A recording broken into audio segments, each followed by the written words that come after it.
Teka, yung sa SEC. Sa SEC kasi nag-ano nung tungkol doon andyan naman, hanapin natin, tanongin natin si Google, di ba?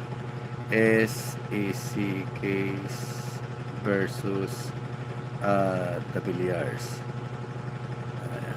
Tingnan nga natin. Alam ko, ayun, sinasabi ko sa iyo, yung market manipulation against Villar Land Holdings Corporation, formerly called MB Holding, top executive, misleading disclosure. Alleges the company prematurely reported a massive jump in total asset. Ayan. Ayan. Search nyo lang yung yung Don Angeles. Ayan. Diba?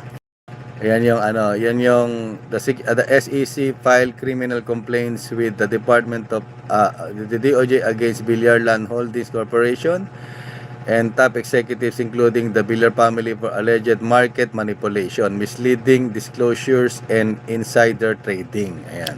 Na nagmukhang ang daming bumili pero sila yung bumili. Market manipulations yan No. Alleges company prematurely reported a massive jump in total assets to 1.33 trillion in its 2024 financial statement, attributing this to a revaluation of its real estate holdings. Once audited, total assets were adjusted to 35.7 billion. Market manipulation, yun yung nangyari, yung stocks, sila naman yung bumili para magmukhang wow, laki. No, pero para gano'n kasi, dami bumibili ng stocks. So, yung mga pakalat-kalat na stocks, sila yung namakyaw para magmukhang